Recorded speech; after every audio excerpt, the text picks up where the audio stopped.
नमस्कार दोस्तों, स्वागत है आपका एक बार फिर से आपके अपने YouTube चैनल एडवांस स्टडीज़ में। मैं हूं आपका दोस्त मोहनलाल लोधा। आज फिर से हाजिर हूं दोस्तों आपके सामने 50 यूनिक प्रश्न लेकर, जो कि राजस्थान के इतिहास से संबंधित हैं। प्रश्न वाकई में मज़ेदार है दोस्तों, आप पूरे प्रश्नों को ज़रूर देखिएगा।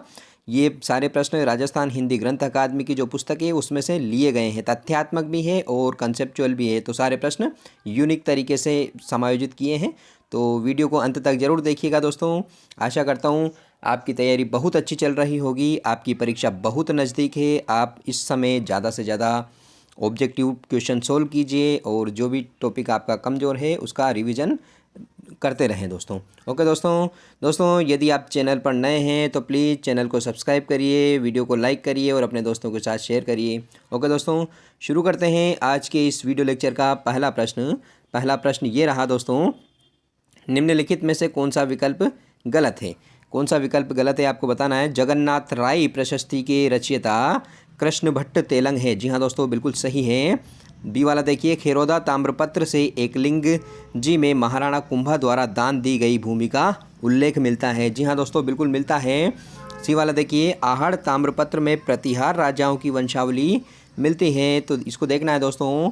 डी वाला देखिए, रेड की खुदाई से 3075 चांदी के पंचमार्क सिक्के मिले हैं, तो बिल्कुल मिले हैं दोस्तों। आहड़ ताम्रपत्र में प्रतिहार राजाओं की वंशावली नहीं मिलती है दोस्तों।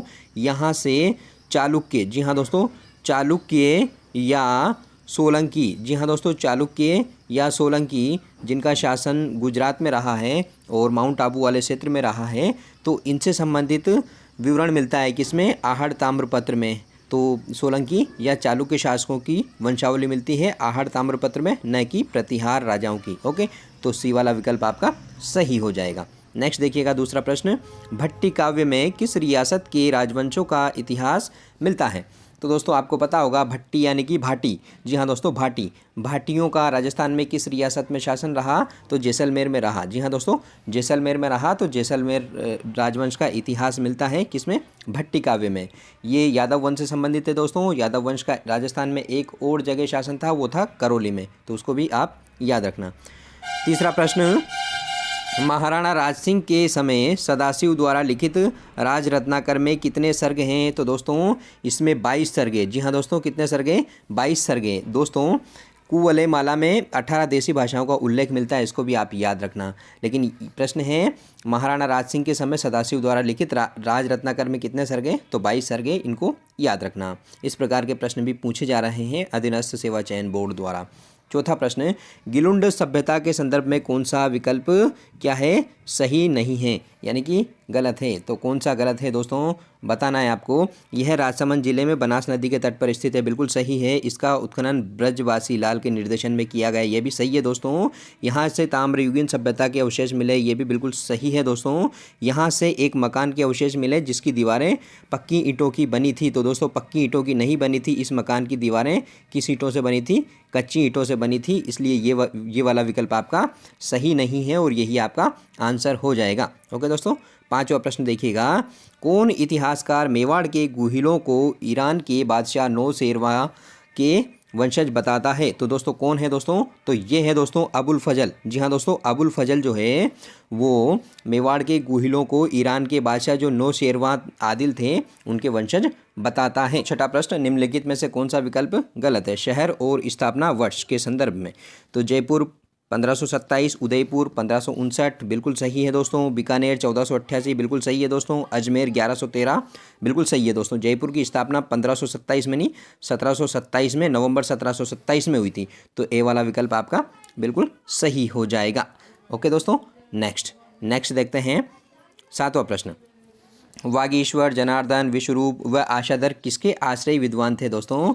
तो दोस्तों ये जो विद्वान थे आश्रयी, ये पृथ्वीराज चौहान तृतीय के आश्रयी विद्वान थे। नेक्स्ट प्रश्न ये रहा आठवां प्रश्न, रणथंभौर के चौहान वंश का संस्थापक कौन था? तो दोस्तों गोविंदराज रणथंभौर के चौहान वंश का संस्थापक था। निम्नलिखित में से कौन सा विकल्प सुमेलित नहीं है, यानी कि गलत है। बरिक वंश का शासन रहा, बयाना में बिल्कुल रहा है। नाग वंश का जो शासन था वो यही छत्रपुर, जिसको कि नागौर बोला जाता है, नागौर इसी के नाग वंश के नाम पर ही इसका नाम पड़ा है। चावड़ा वंश भीनमाल में रहा है, बिल्कुल सही है। यादव वंश का जालौर में नहीं रहा दोस्तों, कहाँ रहा है? तो यादव वंश का जो शासन रहा है वो करौली में और जैसलमेर में रहा है। तो डी वाला विकल्प आपका असुमेलित हो जाएगा। नेक्स्ट, निम्नलिखित में से कौन सा विकल्प सही नहीं है, यानी कि गलत है? गलत विकल्प आपको बताना है।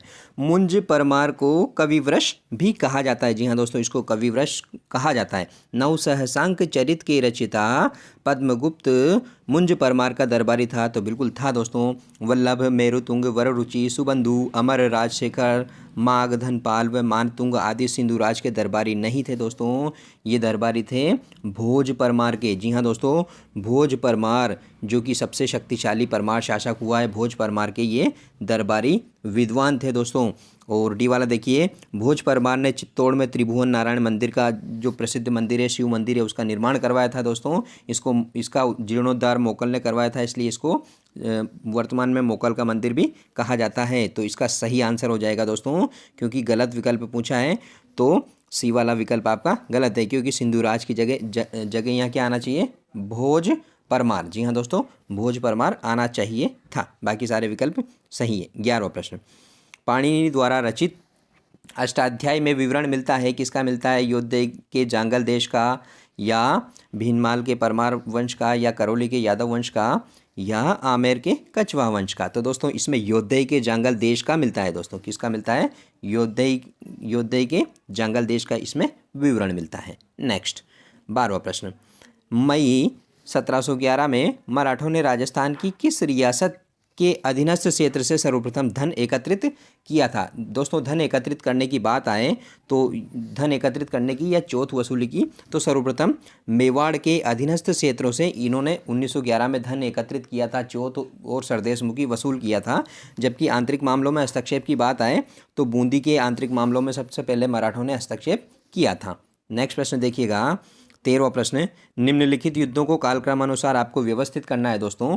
बगरू का, तुंगा का, राजमहल का, पाटन का और मालपुरा का। तो दोस्तों आपको पता होगा जो बगरू का युद्ध हुआ था ये 1748 में हुआ था। कब हुआ था? 1748 में। तुंगा का युद्ध हुआ था 1787 में हुआ था। और जो राजमहल का युद्ध हुआ था 1747 में हुआ था। और पाटन का जो युद्ध हुआ था ये 1790 में हुआ था। कब हुआ था पाटन का युद्ध? 1790 में। और मालपुरा का जो हुआ था वो सबसे लास्ट में हुआ था। कब हुआ था? 1800 ईस्वी में। तो इस प्रकार से सबसे पहले जो युद्ध हुआ था इसमें वो कौन सा हुआ था दोस्तों? सबसे पहले जो युद्ध हुआ था दोस्तों वो राजमहल का हुआ था। तो राजमहल एक नंबर पर आ जाएगा आपका विकल्प। एक नंबर पर कौन सा आ जाएगा? राजमहल आ जाएगा। फिर उसके बाद में बगरू का आ जाएगा। बगरू का दूसरे नंबर पर आ जाएगा। तो सबसे पहले लिखेंगे हम 3, फिर आएगा 1 और फिर उसके बाद में 2 दूसरे नंबर का आ जाएगा, क्योंकि तुंगा का 1787 में हुआ था। फिर 1790 में कौन सा युद्ध हुआ था? तो पाटन का युद्ध हुआ था, तो 4 नंबर आ जाएगा और फिर 5 नंबर आ जाएगा। 3 1 2 4 5 किस में मिल रहे हैं? वही अपना आंसर हो जाएगा। 3 1 2 4 5 मिल रहे हैं डी वाले में, यही अपना आंसर है। ओके दोस्तों, 14वां प्रश्न, राजस्थान की किस रियासत से मराठों ने कर वसूल नहीं किया था? कौन सी रियासतें थी वो जिससे मराठे कर वसूल नहीं कर पाए थे? तो वो थी दोस्तों बीकानेर और जैसलमेर। जी हाँ दोस्तों, बीकानेर और जैसलमेर से की जो रियासतें थी इससे मराठों ने कर वसूल नहीं किया था। 15वां प्रश्न, कवि नरोत्तम की रचना कौन सी है दोस्तों? तो कवि नरोत्तम की रचना है मानचित्र रासो। जी हाँ दोस्तों, मानचित्र रासो कवि नरोत्तम की रचना है। दोस्तों राज रत्नाकर जो है, राज रत्नाकर ये सदाशिव की रचना है। और राज प्रकाश है, जी हाँ दोस्तों, राज प्रकाश है, ये किशोर दास की रचना है, इसको भी याद रखना है। और मुंडियार की ख्यात है, मुंडियार गांव के जो चारण कवि थे उनकी ख्यात है, उनके द्वारा लिखित ख्यात है। 16वां प्रश्न, कौन सा विकल्प 1857 की अधीनस्थ संधियों के विषय में गलत है? गलत विकल्प का आपको चयन करना है। लॉर्ड लेक ने राजपूत राजाओं के पास संधि का मसौदा भेजा था, बिल्कुल सही है। जिसमें 7 अनुच्छेद थे, बिल्कुल सही है। इसमें कंपनी सरकार द्वारा रियासतों के आंतरिक मामलों में हस्तक्षेप नहीं करने का उल्लेख भी था दोस्तों, बिल्कुल सही है। देसी रियासतों को, डी वाला देखिए, देसी रियासतों को कंपनी की सैनिक सेवा से मुक्त नहीं रखा गया था दोस्तों, आवश्यकता अनुसार सैनिक सेवा उपलब्ध करवाने की बात थी, तो डी वाला विकल्प आपका सही हो जाएगा। नेक्स्ट, मुझे कमेंट करके बताइए, अंग्रेजों से अधीनस्थ संधि करने वाली प्रथम और अंतिम रियासत कौन सी थी? ओके, 17वां प्रश्न, निम्नलिखित में से कौन सा विकल्प सही है? महाराणा कुंभा की कीर्ति स्तंभ प्रशस्ति में मेवाड़ी बोली का प्रयोग मिलता है दोस्तों। दादू पंत का अधिकांश साहित्य किस भाषा में है? ढूंढाड़ी भाषा या ढूंढाड़ी बोली में लिखा गया है। ओके, सी वाला देखिए, ईसाई मिशनरियों ने बाइबिल का ढूंढाड़ी भाषा में अनुवाद प्रकाशित किया था, तो यह भी सही है। उपयुक्त सभी विकल्प इसके सही हो जाएंगे। 18वां प्रश्न है, किस संविधान संशोधन द्वारा 1 नवंबर 1956 को राज प्रमुख का पद समाप्त कर दिया गया? तो दोस्तों ये संविधान संशोधन का जो नंबर था ये 7वां था। जी हाँ दोस्तों, 7वें संविधान संशोधन अधिनियम द्वारा राज प्रमुख का पद समाप्त कर दिया गया और राज्यपाल का पद जो है वो इंट्रोड्यूस किया गया था। राजस्थान का जो अंतिम राज प्रमुख था वो सवाई मानसिंह द्वितीय था। जी हाँ दोस्तों, सवाई मानसिंह द्वितीय। और 19वां प्रश्न ये रहा, राजस्थान का प्रथम राज्यपाल कौन बनाए गए, या राजस्थान के प्रथम राज्यपाल किसको बनाए गए? तो दोस्तों सरदार गुरमुख निहाल सिंह जी जो थे, इनको राजस्थान के राजस्थान के प्रथम राज्यपाल बनाए गए थे। कब बनाए गए थे? तो 1 नवंबर 1956 को बनाए गए थे और इनकी नियुक्ति का आदेश जारी हुआ था दोस्तों, वो 25 अक्टूबर 1956 को हुआ था। ओके दोस्तों, लेकिन राज्यपाल कब बनाए गए थे? तो 1 नवंबर आपका सही आंसर हो जाएगा। ओके दोस्तों, नेक्स्ट 20वां प्रश्न है, 1953 में गठित राज्य पुनर्गठन आयोग के अध्यक्ष किसे बनाया गया? तो दोस्तों 1956 में राज्यों के पुनर्गठन आयोग ने अपनी रिपोर्ट दी थी और 1953 में इसकी स्थापना हुई थी या इसको गठित किया गया था। तो दोस्तों इसके जो अध्यक्ष थे ये फजल अली थे, इनको याद रखना, फजल अली इसके अध्यक्ष थे, जबकि हृदयनाथ कुंजरू और के.एम. पन्नीकर इसके सदस्य थे। 3 सदस्यीय आयोग था दोस्तों, इसमें फजल अली अध्यक्ष थे, हृदयनाथ कुंजरू और के.एम. पन्नीकर इनके सदस्य थे। के.एम. मुंशी इसमें शामिल नहीं थे, इसको आप ध्यान रखना। ओके, नेक्स्ट 21वां प्रश्न, स्वामी गोपाल दास ने चूरू में सर्वहितकारिणी सभा की स्थापना कब की थी? तो दोस्तों इन्होंने चूरू में सर्वहितकारिणी सभा की स्थापना 1907 में की थी। 1907 में ही दोस्तों जैन वर्धमान पाठशाला की स्थापना हुई थी। किसने की थी मुझे कमेंट करके बताइएगा। 22वां प्रश्न, निम्नलिखित में से कौन सा विकल्प सही है? कौन सा विकल्प सही है दोस्तों? 24 अप्रैल 1938 को मेवाड़ प्रजामंडल की स्थापना बलवंत सिंह मेहता की अध्यक्षता में हुई, बिल्कुल सही है। भूरेलाल भैया को उपाध्यक्ष और माणिक्यलाल वर्मा को महामंत्री बनाया गया, बिल्कुल सही है। सी वाला, मेवाड़ का वर्तमान शासन जो लिखा है माणिक्यलाल वर्मा ने लिखी है दोस्तों, बिल्कुल सही है। उपयुक्त सभी विकल्प आपके सही हो जाएंगे। 23वां प्रश्न देखिएगा, मारवाड़ की अवस्था, पोपाबाई की पोल, उत्तरदायी शासन तथा जोधपुर की स्थिति पर प्रकाश आदि पुस्तकें किसने लिखी? तो दोस्तों किसने लिखी? जय नारायण व्यास ने लिखी। जी हाँ दोस्तों, जय नारायण व्यास ने ये पुस्तकें लिखी हैं। 24वां प्रश्न देखिएगा दोस्तों, 1857 की क्रांति के समय गवर्नर जनरल कौन था भारत का? तो दोस्तों लॉर्ड कैनिंग जो था वो 1856 से लगा करके और 1861 तक भारत का गवर्नर जनरल या वायसराय रहा है। तो 1857 के समय कौन था? लॉर्ड कैनिंग था। इसके जस्ट पहले डलहौजी था। पामस्टर्न जो थे दोस्तों, पामस्टर्न प्रधानमंत्री थे, कहाँ के? ब्रिटेन के प्रधानमंत्री थे तत्कालीन, और कैंपबेल सेनापति थे, ओके, ब्रिटिश कंपनी के। 25वां प्रश्न, नागौर का हरनावा गांव किससे संबंधित है? तो दोस्तों ये संबंधित है संत रानाबाई से। जी हाँ दोस्तों, संत रानाबाई से नागौर का हरनावा गांव संबंधित है। नेक्स्ट 26वां प्रश्न, शाहपुरा, रेण, खेड़ापा, सिंगतल किस संप्रदाय से संबंधित स्थल है? तो दोस्तों इन स्थानों पर राम स्नेही, जी हाँ दोस्तों, राम स्नेही संप्रदाय से संबंधित पीठें हैं। दोस्तों आपको मैं बता देता हूँ जानकारी के लिए कि जो रेण शाखा है, जी हाँ दोस्तों, रेण शाखा है, इसकी स्थापना संत दरियाव ने की थी। ये नागौर में स्थित है। और खेड़ापा जो कि जोधपुर में स्थित है, इसकी स्थापना रामदास ने की थी। और सिंहतल जो कि बीकानेर में है, सिंहतल शाखा की स्थापना हरिराम दास ने की थी। जी हाँ दोस्तों, हरिराम दास ने की थी। और शाहपुरा जो शाखा है, इसकी स्थापना स्वयं रामचरण जी ने की थी, इसको याद रखना। नेक्स्ट 27वां प्रश्न, सिंबुधड़ा व कोंडा नामक ग्रंथ में किसके उपदेश संग्रहित है? किसके उपदेश इसमें संग्रहित है दोस्तों? तो इसमें जसनाथ जी के उपदेश संग्रहित है सिंबुधड़ा और कोंडा नामक ग्रंथों में। 28वां प्रश्न, मार्च 1881 में स्वामी दयानंद सरस्वती ने वैदिक धर्म सभा की स्थापना कहाँ की थी दोस्तों? तो यह स्थापना की थी दोस्तों जयपुर में, याद रखना इसको, जयपुर में इसकी स्थापना की थी। जबकि दोस्तों अजमेर में वैदिक यंत्रालय की स्थापना की थी। किसकी? वैदिक यंत्रालय की स्थापना की थी। इनको आप याद रखना, छापे खाना था, यहाँ पर पुस्तकें प्रकाशित होती थी। तो अजमेर में वैदिक यंत्रालय की स्थापना की थी और वैदिक धर्म सभा की जयपुर में स्थापना की थी। इसको आप अच्छी तरीके से याद रखना है। नेक्स्ट 29वां प्रश्न, कोटा के विद्रोही सैनिकों ने किस अंग्रेज की हत्या कर दी थी? तो दोस्तों मेजर बर्टन की भी कर दी थी, उसके दोनों पुत्रों की भी कर दी थी, डॉक्टर था एक सेडलर, उसकी भी हत्या कर दी थी। तो उपयुक्त सभी इसका आंसर हो जाएगा। जयदयार और मेहराब खान ने कोटा में क्रांति का नेतृत्व किया था। 30वां प्रश्न, किस रियासत का शासक स्वयं अपनी सेना लेकर के 1857 की क्रांति का दमन करने हेतु राजस्थान से बाहर तक गया था? तो दोस्तों ये था बीकानेर का सरदार सिंह। जी हाँ दोस्तों, बीकानेर का सरदार सिंह जो थे वो 1857 की क्रांति का दमन करने के लिए राजस्थान से बाहर भी गए थे अपनी सेना लेकर के। 31वां प्रश्न, राजस्थान में मराठा हस्तक्षेप के कारणों में कौन सा कारण शामिल नहीं था दोस्तों? तो देखना है, मुगल साम्राज्य का कमज़ोर होना। तो बिल्कुल कमज़ोर होने के कारण मराठों ने अपना वर्चस्व बढ़ाना शुरू कर दिया था। तो ये सही है दोस्तों, ये कारण था। राजपूत राज्यों की दुर्बलता और पारस्परिक शत्रुता भी थी दोस्तों। मराठों की धन लोलुपता भी थी दोस्तों। डी वाला देखिए, रियासतों के अधीन सामंतों के प्रभाव में कमी नहीं हुई थी दोस्तों, कमी नहीं हुई थी, जबकि अधीनस्थ जो सामंत थे इनमें और ज़्यादा वृद्धि हो गई थी। इन्हीं खींचतान के कारण जो है मराठे हस्तक्षेप कर रहे थे। तो डी वाला विकल्प आपका सही आंसर हो जाएगा। ओके दोस्तों, नेक्स्ट प्रश्न है 32वां, असंगत विकल्प है। असंगत विकल्प कौन सा है? तो राव जेत सिरो छंद किसने लिखा? गंगानंद मैथिली ने लिखा क्या? नहीं लिखा। ये लिखा है दोस्तों बिट्टू सूजा ने। किसने लिखा?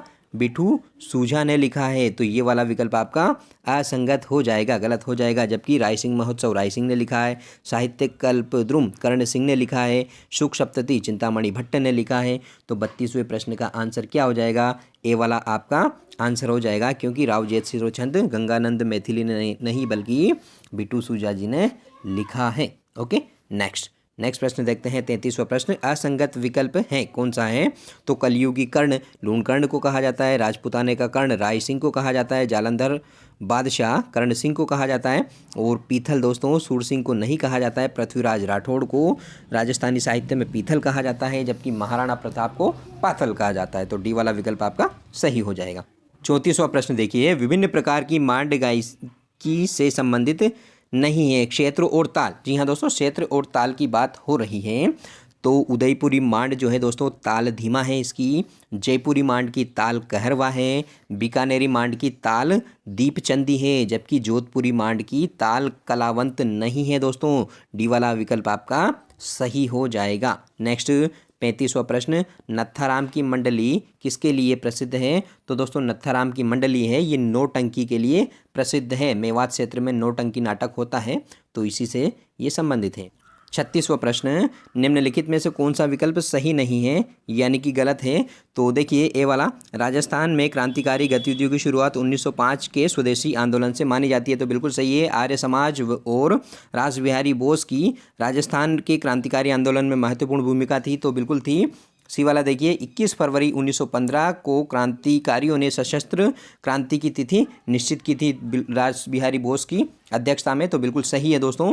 जबकि डी वाला देखिए, जोरावर सिंह बाराहट बरेली जेल में अंग्रेज सरकार की यातनाओं के शिकार हुए थे, ये गलत है, क्योंकि जोरावर सिंह नहीं थे दोस्तों। कौन थे ये? प्रताप सिंह बाराहट थे, इनके भतीजे थे जोरावर सिंह बाराहट के, और केसरी सिंह बाराहट के पुत्र थे ये। तो प्रताप सिंह बाराहट को बरेली जेल में यातनाएं देकर के अंग्रेज सरकार ने मार दिया था। तो डी वाला विकल्प आपका सही हो जाएगा। इन्होंने ही कहा था दोस्तों कि मेरी माँ रोती है तो रोने दो, मेरी माँ को हंसाने के लिए मैं हजारों माताओं को नहीं रुला सकता हूँ। ओके, तो 37वां प्रश्न देखिएगा, महाराजा अनूप सिंह को किसने माही मरातिब की उपाधि दी थी? तो किसने दी थी दोस्तों बताइएगा? तो इनको औरंगजेब ने माही मरातिब की उपाधि प्रदान की थी। 38वां प्रश्न, किशन सिंह ने 1609 ईस्वी में किशनगढ़ बसाकर उसे राठौड़ सत्ता का तीसरा केंद्र बनाया था। यह किसका पुत्र था? तो दोस्तों यह मालदेव के पुत्र, जी हाँ दोस्तों, मालदेव के पुत्र मोटा राजा उदय सिंह का पुत्र था। किसका पुत्र था? मोटा राजा उदय सिंह का पुत्र था। नेक्स्ट 39वां प्रश्न, असंगत विकल्प कौन सा है? गलत विकल्प कौन सा है दोस्तों? तो महामंदिर मान सिंह ने बनवाया था, जो कि नाथ संप्रदाय से संबंधित है। जसवंत थड़ा किसने बनवाया था दोस्तों? आपको बताना है। चितर पहले उमेश सिंह ने बनवाया था, और विजय सिंह जो है जोधपुर वाला, इसको जहांगीर का नमूना कहा जाता है दोस्तों। जसवंत थड़ा है जो दोस्तों, ये सरदार सिंह ने बनवाया था। किसने बनवाया था? सरदार सिंह ने, जसवंत सिंह ने नहीं बनवाया था। तो बी वाला विकल्प आपका सही हो जाएगा। 40वां प्रश्न देखिएगा, महाराजा गज सिंह को दल थम्मन की उपाधि किसने दी थी? तो महाराजा गज सिंह को दल थम्मन की उपाधि जहांगीर ने प्रदान की थी। नेक्स्ट असंगत विकल्प है। असंगत विकल्प कौन सा है? करणी माता देशनोक बीकानेर में है, बिल्कुल सही है। जीण माता रेवासा सीकर में है, बिल्कुल सही है। शीतला माता चाकसू जयपुर में है, बिल्कुल सही है। जबकि सीताबाड़ी जो है दोस्तों, ये केलवाड़ा शाहबाद में, कहाँ है? केलवाड़ा शाहबाद 12 में है दोस्तों, न कि सांगोद में है। तो आपका सी वाला विकल्प सही हो जाएगा। 3 नंबर का विकल्प आपका सही हो जाएगा, क्योंकि यही असंगत है। 42वां प्रश्न, कार्तिक मास में कौन सा मेला नहीं लगता है? तो कपिल मुनि बीकानेर वाला, कोलायत वाला लगता है दोस्तों। पुष्कर अजमेर वाला भी लगता है। चंद्रभागा झालावाड़ वाला भी लगता है झालरापाटन में। और तिलवाड़ा वाला नहीं लगता है दोस्तों। ये कब लगता है? तो ये चैत्र मास में लगता है दोस्तों। ओके। नेक्स्ट 43वां प्रश्न, विग्रहराज चतुर्थ को कवि बांधव की उपाधि किसने दी? तो दोस्तों कवि बांधव की उपाधि विग्रहराज चतुर्थ को जयानक भट्ट ने दी है दोस्तों। किसने दी है? जयानक भट्ट ने। कौन सा ग्रंथ लिखा है इन्होंने, मुझे कमेंट करके बताइए। 44वां प्रश्न, पृथ्वीराज विजय में किस शासक की उपाधि वेरीघट्ट या शत्रु संहारक मिलती है? तो दोस्तों गोविंद तृतीय है। जी हाँ दोस्तों, गोविंद तृतीय की उपाधि वेरीघट्ट या शत्रु संहारक मिलती है दोस्तों। किसकी? गोविंद तृतीय की। ओके। 45वां प्रश्न, असंगत विकल्प कौन सा है, यानी कि गलत विकल्प कौन सा है? ग्रंथ व लेखक पृथ्वीराज विजय जयानक भट्ट ने लिखा है, बिल्कुल सही है। पृथ्वीराज रासो चंद्र बरदाई ने लिखा है, बिल्कुल सही है।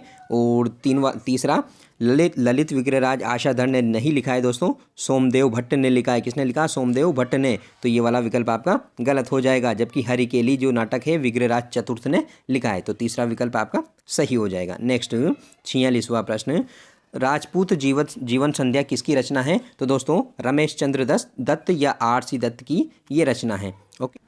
47वां प्रश्न, अलाउद्दीन के राजस्थान में निम्नलिखित अभियानों को कालक्रम अनुसार आपको व्यवस्थित करना है। तो सबसे पहले राजस्थान में 1301 में, जी हाँ दोस्तों 1301 में रणथंभौर का हुआ था, तो दूसरे नंबर का पहला आ जाएगा। फिर चित्तौड़गढ़ का 1303 में आएगा, तो तीसरे नंबर का आ जाएगा। फिर उसके बाद में सिवाना का हुआ था दोस्तों 1308 में, तो चौथे नंबर पर आ जाएगा। सबसे लास्ट में जालोर का हुआ था 1311 में, तो पहला नंबर का आ जाएगा। तो 2 3 4 1, जी हाँ दोस्तों 2 3 4 1 जिसमें मिलता है वही आपका आंसर हो जाएगा। 2 3 4 1, तो किस में मिल रहा है? 2 3 4 1 पहले में ही मिल रहा है, तो यही आपका विकल्प सही हो जाएगा। 48वां प्रश्न, बूंदी का कौन सा शासक अपनी पत्नियों व गणगौर की प्रतिमा सहित जेतसागर तालाब में डूब गया था? दोस्तों यहीं से एक कहावत शुरू हो गई थी कि हाड़ा ले डूबियो गणगौर। तो दोस्तों ये शासक था अनिरुद्ध सिंह। जी हाँ दोस्तों, अनिरुद्ध सिंह ये शासक थे। 49वां प्रश्न, भटवाड़ा जो 12 में है का युद्ध कब हुआ था दोस्तों? तो ये जो युद्ध हुआ था 1761 में हुआ था। जो जयपुर की जो सेना थी माधो सिंह की, उसके बीच में, और जो कोटा की जो सेना थी उसके बीच में भटवाड़ा 12 का युद्ध 1761 में हुआ था दोस्तों। इस समय जो कोटा की जो सेना थी उसका नेतृत्व झाला जालिम सिंह कर रहे थे। नेक्स्ट प्रश्न देखते हैं।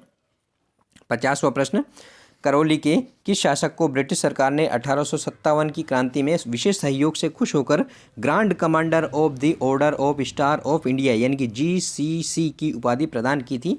तो दोस्तों इस समय जो शासक थे 1857 की क्रांति के समय वो थे मदन पाल। जी हाँ दोस्तों, मदन पाल शासक थे, तो मदन पाल को ही ये उपाधि दी थी दोस्तों। तो दोस्तों ये थे आज के इस वीडियो लेक्चर के 50 प्रश्न। आशा करता हूँ ये वीडियो लेक्चर आपके लिए उपयोगी साबित होगा। ओके दोस्तों, मिलते हैं नेक्स्ट वीडियो में किसी नए टॉपिक के साथ। ओके दोस्तों, थैंक यू।